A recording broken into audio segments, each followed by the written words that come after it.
Alright, I know we're pretty zoomed in here, but for this tree anyway, let's just keep it that way. And I'm going to be very careful about how I go about this. Again, I'm going to be using some of the colors that I've already used on the grass down below.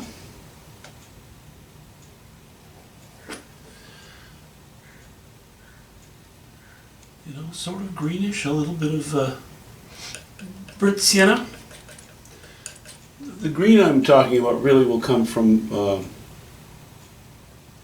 bit of ultramarine blue that I'm going to mix in with this. But I'm going to use a little bit of burnt umber in this case as well.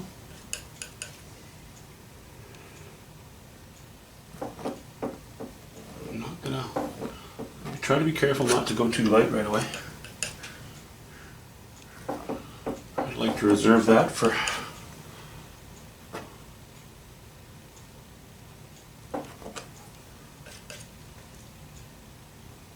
later decisions if need be.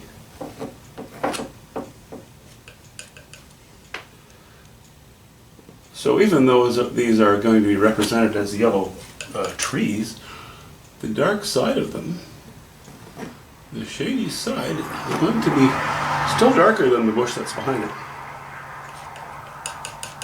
And some of the sunnier areas will be much brighter than the bush behind it. As you can see, I've laid this in. I'm not going to be using much of it, but that's a shot of cad yellow pale and a bit of burnt sienna.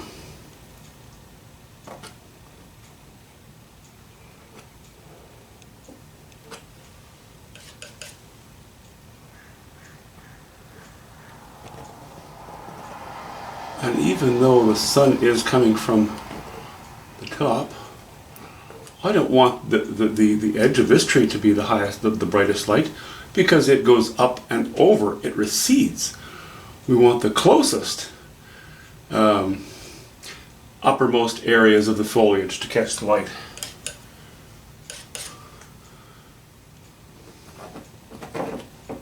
We do that the wrong way around and we'll paint ourselves into a corner.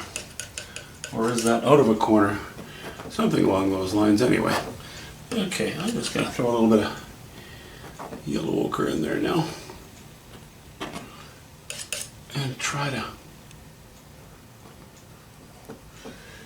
make my strokes a little bit swirly. Try to keep them a little bit interesting.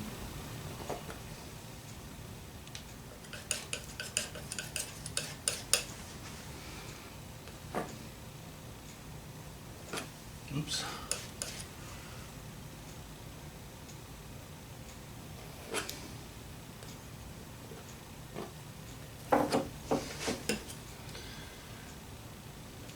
Remember to add a little bit of burnt sienna to it.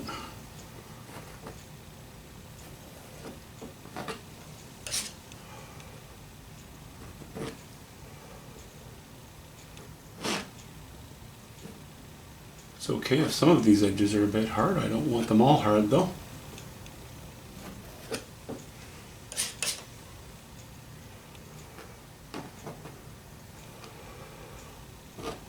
Okay, so that's a bit recessed. This is probably going to be the most prominent one all in all. So we're just going to go with yellow ochre. And a little bit of white on there. Still a touch of burnt sienna. Whoops, that's not gone the direction I wanted. Has it? No, that's not so bad. Dangerously light, but I think we can manage with that.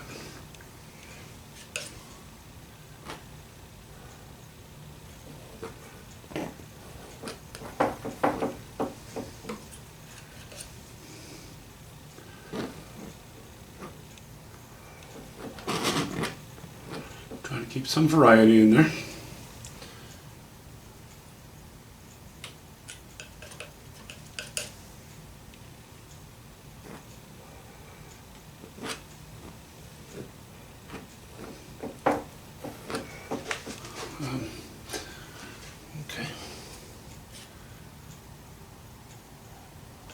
touch of ultramarine blue.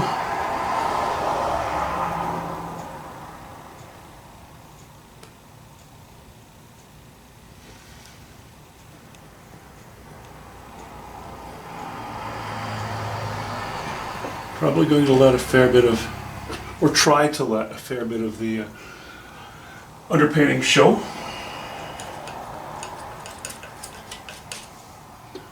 On the trees.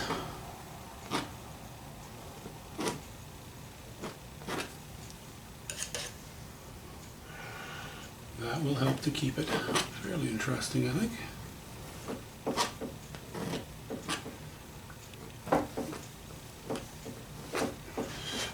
Yes, it's mostly, the light's coming mostly from the left, but not way over from the left, sort of, you know, fairly high.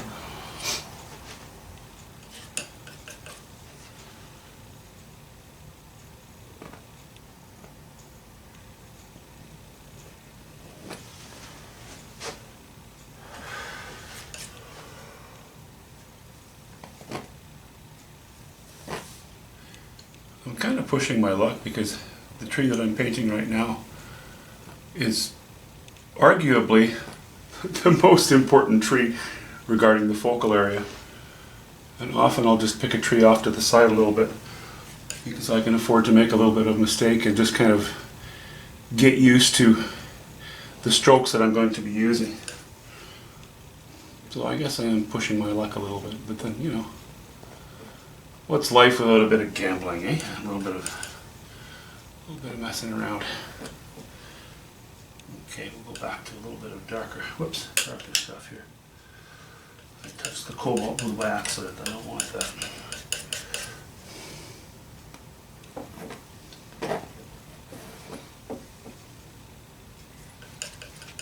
A little raw umber.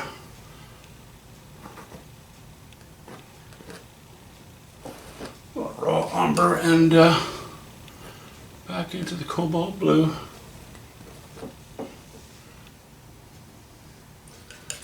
More raw umber because we're going around the side of the tree now, so I don't want I don't want too much strength yet.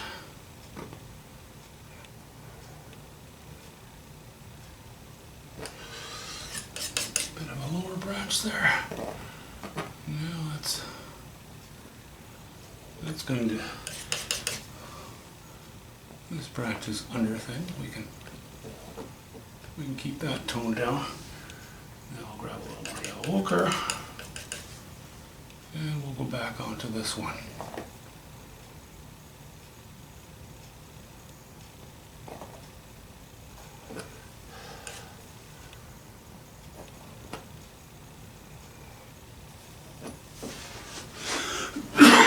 Excuse me.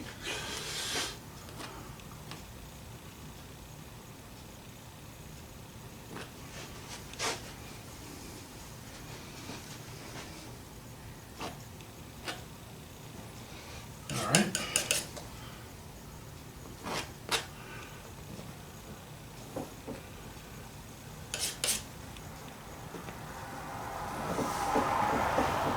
You know, still we're back to making designs within designs again, eh?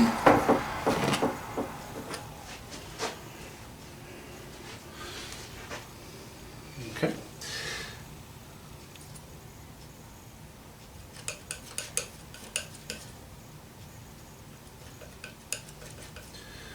I'm always adding a little bit of ultramarine blue to my undersides. It makes the paint a little bit green, but almost imperceptibly. You'll see it more. I know the camera actually picks up green pretty well, so you'll probably see it just fine, but from my vantage point, it's not quite as clear. Let's see, I would like the top of that to catch a little more light.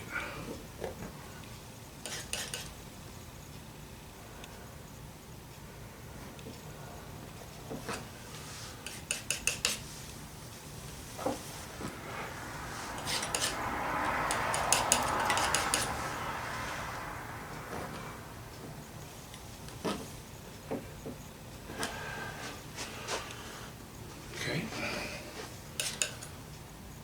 Back to our raw umber and ultramarine blue, mixed with the remnants of some of the cobalt blue.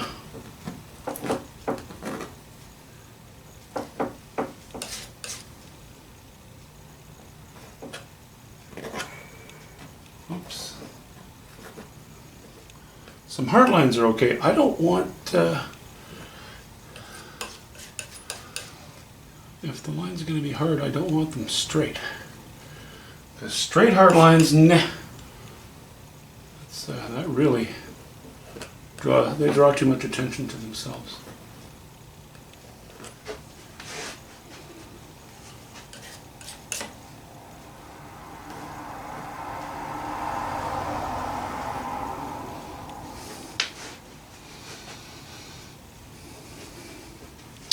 Okay, now I'm going to play underneath here. Let me just back up and show you how it sits.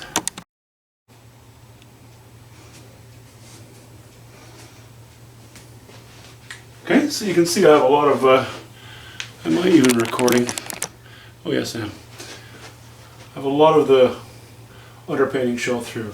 I'm trying to obliterate, in just some spots, the outline. I may have to do more of that, but that's something I'll wait till the tree is painted in. Now we're going to just tuck under here and go with really these, where are we? Can you even see where I'm pointing? Well, these colors down here. Even a little bit darker for the undersides. But we have some design, a bit of flow, not too angular, not too harsh, but we're beginning to make this feel more at home, and as we have more and more of them, and this hasn't got highlights on it. I mean, in general, I've given it shape by the way that I've placed light on the tree, but it doesn't have the highlights on it. Once you put the highlights on there, suddenly it goes boom.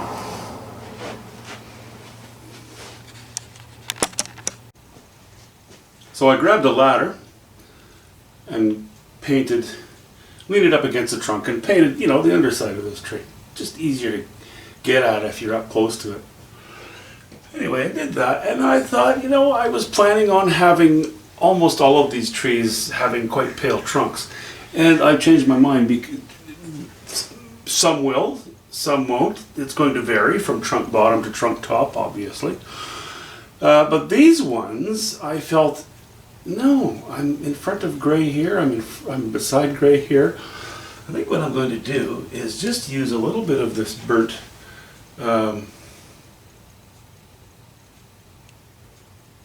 umber. Keep things fairly dark on the trunks. I mean, obviously what I'm doing right now is under the foliage, so it's not gonna, you know, it wouldn't catch any light anyway.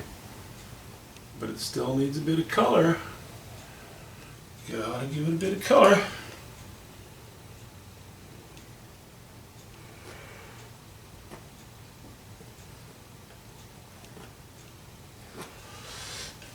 Okay, so let's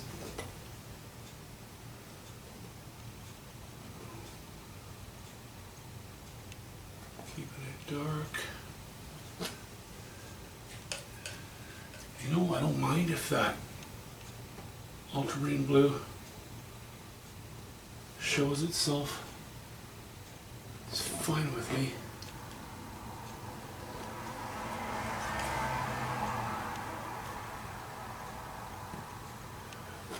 It can be pretty high chroma, but because it's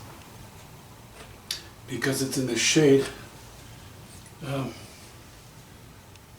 because it's a low value, I think it works okay.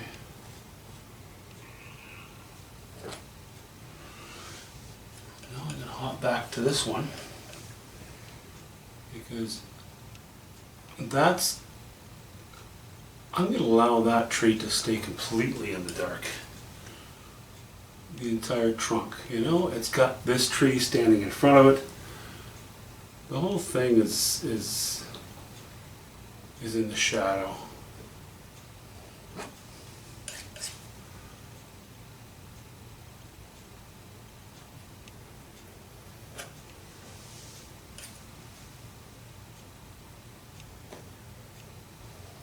again, trying to be careful not to load my brush too much.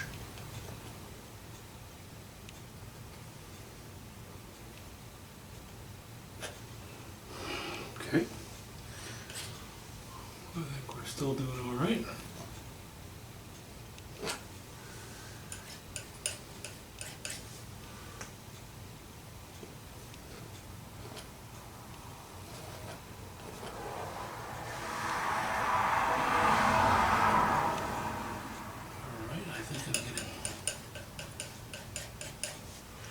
I got a little bit careless right here.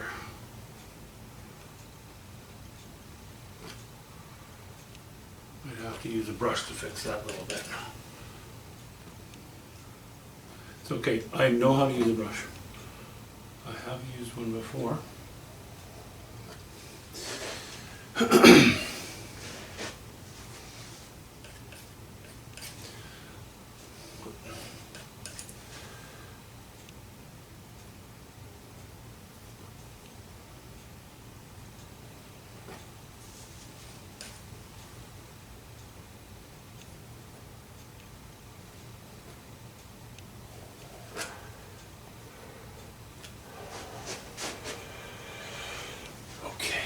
I can add a little bit of weight to that now. Oops. Maybe that's a bit early.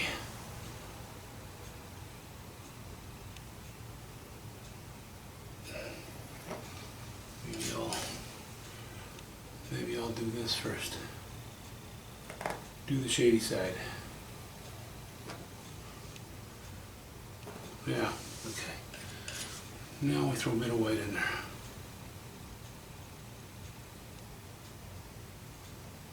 Now I start my stroke, here's the line of the fence, right? I start my stroke below that line of the fence so that I know that I can run it right through. I don't want to start it here and I don't want to start it here because it makes the tree trunk disappear into the fence. We want to make sure that we intersect that fence a little bit. You know, they're small strokes, but they're pretty important, so you want to make sure you get them right, eh? You know what, I'd like that to start catching light right there.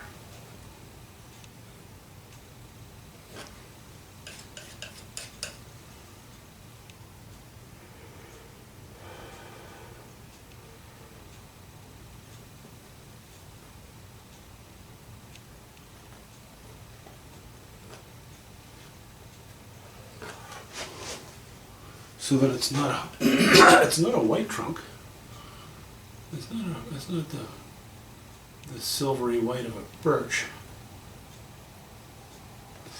But there's enough to it that it stands out.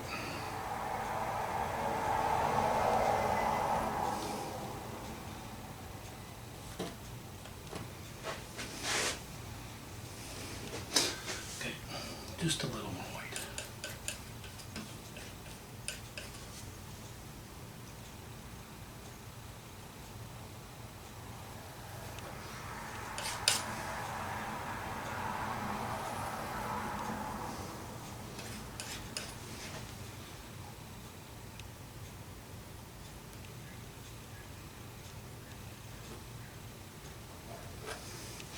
See how it's half dark, half light? I don't like that. I'm really not too fond of that.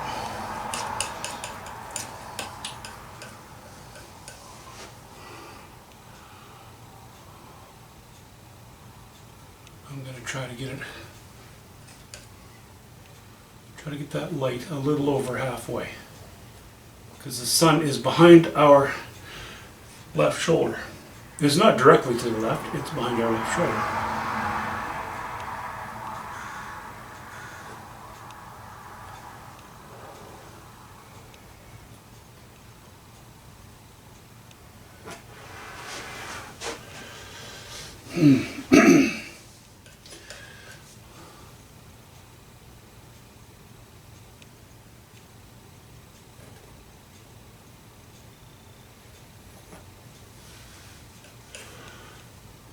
the good thing is that the shady side of the tree down here is picking up light from these pickets, you know, or from these slats in the fence. So that allows us to cheat a little bit.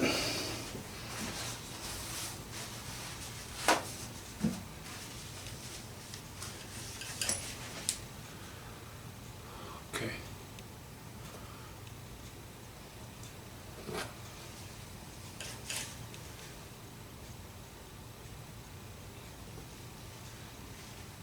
Maybe I'll leave it. It looks very dark now, but once it dries, it'll lighten up. And once I varnish the painting, all of these darker lines, they kind of they even out quite well.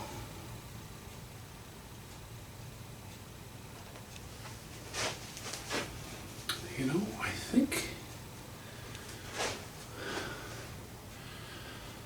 think that's okay. Let me just grab the camera so that you can get more of a dead-on view. Sorry about the jiggling.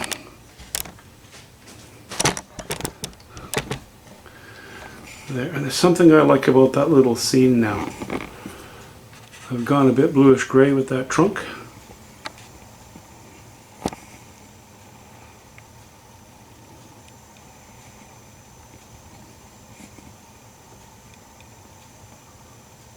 Okay. Still stands apart from the fence. But as a scene, I know it's not the whole painting, but I think that works.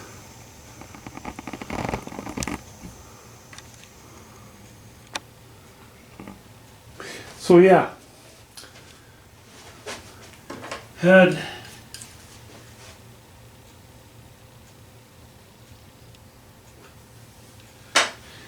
excuse me. Had I got in with a very light trunk here, I think we'd have light, light, and light. No, I like the variety. That's very dark. You know, this is a bit bluish. It's ultramarine blue, so it's different than the cobalt blue that's down here. But it still hints at the possibility of going a little lighter in color. And we'll pick up some of that here and some of the other trees. Anyway, let me just turn this around so I can see myself, so I know that I'm in frame. I think it's likely that my wife and I are going to go for a day-long drive tomorrow, which means I'm not going to be doing this. So, I might take the camera, I might not, but we'll see how it goes. Anyway, thanks for watching. I just wanted to show you this, you know, just a little sample of what these trees will be like. You know, there will be some highlights here and there. This will be more intense, but as always, I'm not going to paint the highlights on here until I have these trees all sort of painted in, right? Because that way I have as much reference information as I can have on the canvas before I make those daring last touches. Talk to you soon.